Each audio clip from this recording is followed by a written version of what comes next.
All's Well That Ends Well by Ben Lewis, Shelby Tenney, and Garrett.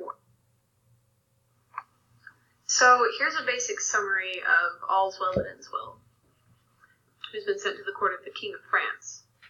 Now, despite her beauty and worth, Helena has no hope of attracting Bertram, since she is of low birth and he's a nobleman. However, when word comes that the king is ill, she goes to Paris and, using her father's arts that she learned from him, cures the illness. In return, she's given the hand of any man in the realm by the King of France. She picks Bertram, and he's not okay with this at all. And shortly after their marriage, he goes to France for war. He's accompanied by a guy named Paroles, and they go to fight in the army of the Duke of Florence. So Helena is sent home to the Countess and receives a letter from Bertram telling her that he will never be her true spouse unless she can get his family ring from his finger and become pregnant with his child, neither of which he declares will ever come to pass. The Countess, who loves Helena and approves of the match, tries to comfort her, but the distraught young woman departs for Rousillon, planning to make a religious pilgrimage. Meanwhile in Florence, Bertram has become a general in the Duke's army.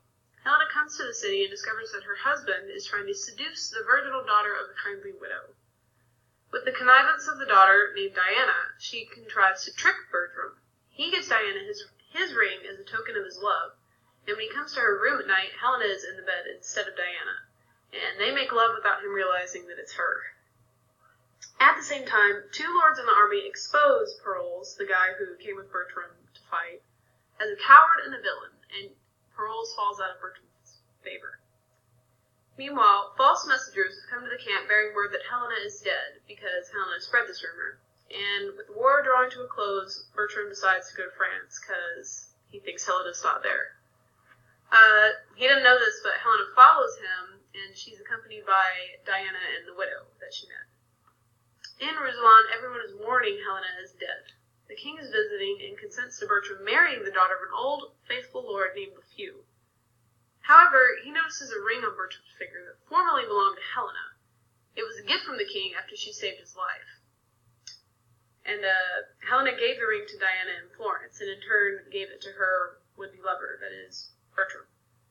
And Bertram doesn't know what's going on, but then Diana and her mother appear to explain, and they are followed by Helena, who tells her husband that both his conditions have been fulfilled. And Bertram is just completely blown out of the water, and he says, okay, I will be a good husband, and there is general rejoicing. This is our performance slide. At the bottom, there is a posted video of our performance. It is over the last scene.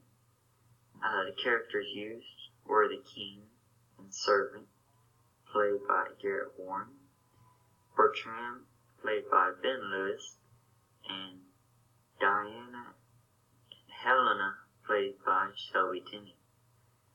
A little background leading up to the film. Bertram had fled and was essentially hiding out in France with the army, and while he was there, he met a beautiful young lady by the name of Diana, and unbeknownst to him, she was a very good friend of Helena, and they had decided that together they would lure him into unknowingly fulfilling the task he had laid out to Helena to do before she could marry him. And this is where we tie into where our video begins.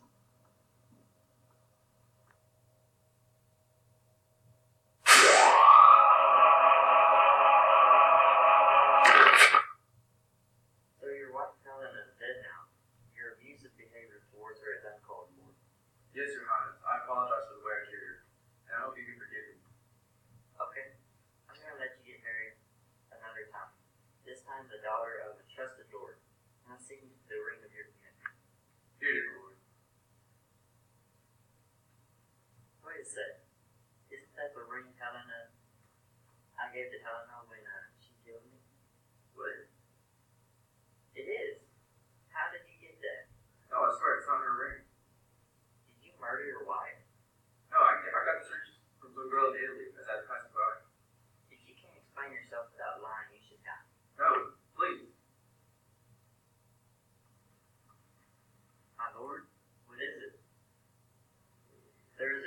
deceived. She says she knows why Bertram has the ring. Bertram? I don't know who she is. Hey, yeah, Bertram is my husband because we exchanged rings. I don't know you. Then what is this? Okay, maybe I did sleep with her. Girl, where did you get Helen's ring? Oh, it's a long story, really, and rather complicated at that. You see, a long time ago in a country far, far away. Oh, so now you're gonna lie to me too, huh? What? No. Guards, take Bertram away to be executed and take this common thing to jail. I didn't do it, I swear. I don't know what's going on. I wish Helen over here. I miss her a lot. Hey, guys, what's up? You're alive. Yeah, I know. But you're dead. Well, then I guess I'm a ghost. Just come back to haunt you then, for all the crap you put me through. But it's whatever, because I completed those tasks you told me I had to do in order for you to love me back.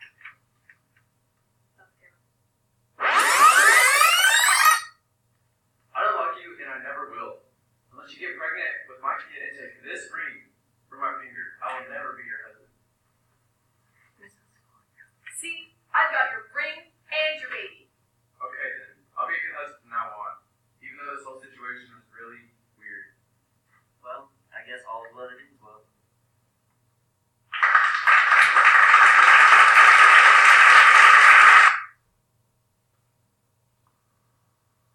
Famous quotes from the play. The first quote we used was, "Love all, trust a few, do wrong to none." From the text, it said, "Contend for empire and need, and thy godness, share with thy birthright. Love all, trust a few, do wrong to none. Be able for thine enemy rather in power than use, and keep thy friend." The next quote we used was, "My friends were poor but honest."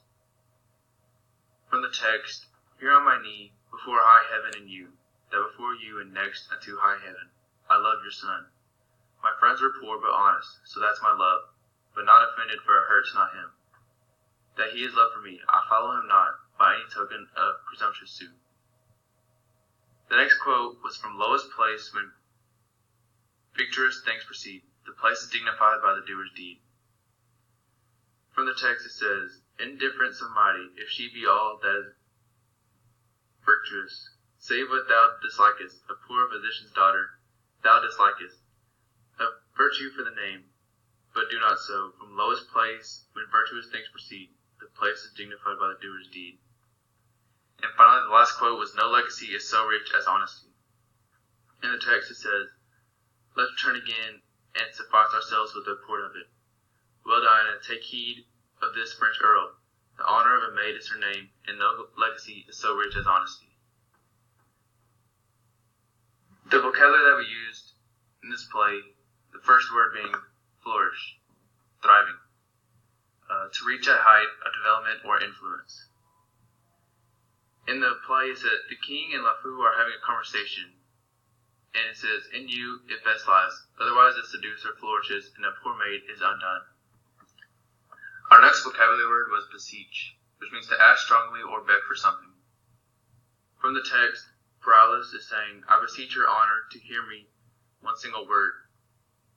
He is desperate for someone to listen to what he has to say to them, but nobody really seems to be paying attention or wants to listen. Our next vocabulary word is derive, which means to take, receive, or obtain, especially from a specified source. In the play, Countess is saying, "A very tempted fellow, and full of wickedness. My son corrupts a well-derived nature with his inducement." The next word we use is notorious, which means generally known and talked of, or well known, usually for something bad. In the play, Helena is saying, "One that goes with him, I love him for his sake, and yet I know him a notorious liar. Think him a great way fool, subtly a coward, yes these fixed evils sit so fit in him." And the last vocabulary word that we wrote was inaudible, which means unable to be heard. In the text, the king is saying, "Let's take the instant by the forward top, for we are old, and our quickest decrees, the inaudible and noiseless foot of times, seals ere we can affect them. You remember the daughter of this lord? It's saying time is slipping away, and it can get away from you because you won't hear it. It's just going to keep going on forever, and you can lose track of it.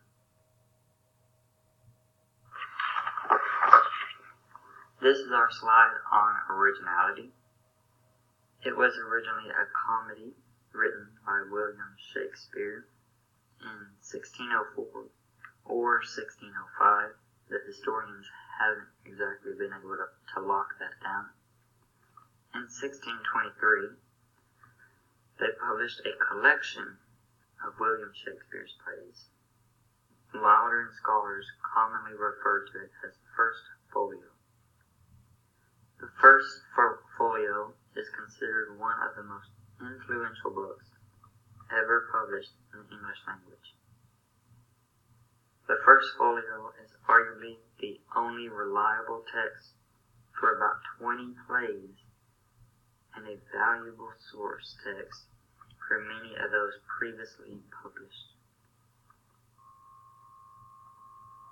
The folio includes all of the plays generally accepted to be Shakespeare's, with the exception of a few that may have just been added in from other authors. The play was inspired, like many of Shakespearean plays, by a folk tale that had been recorded in older literary works. The play has many dark and unsettling tones, which stems from a very uneasy comedy from Helena sneaking into a room with her. All's Well That Ends Well is often called a problem play or a problem comedy because it uses an unconventional approach. It also has a distinction of providing the least realistic in Shakespearean literature, which partially explains why the play isn't as popular as some of Shakespeare's other works, but it makes it much more memorable because of the different approach by Shakespeare, even though it may not be as popular. This was about 6 years away from his death in 1616. He was 46 at the time, and he was panicked because his plays just weren't attracting the same amount of crowds that they had been. So he sought help, and he found John Fletcher, who was about 15 years younger than him, and he was one of the most prolific and influential playwrights of his day. And he kind of got Shakespeare back into the swing of things and helped to inspire him. Fletcher brought a new dimension of something called tragic comedy, which was a mix of tragedy and comedy to William Shakespeare's writing, and helped to kind of reinvigorate his career. And Shakespeare tried to mimic this new tragic comedy, and this is what sparked All's Well That Ends Well. And because of its dark tone and unsettling themes, All's Well That Ends Well is often called a problem play or a problem comedy, because it doesn't really fit between a tragedy and a comedy. It's not very easily identifiable like the rest of William Shakespeare's plays are. And the basis of this play comes from a folk tale that dated back so many years before the writing of.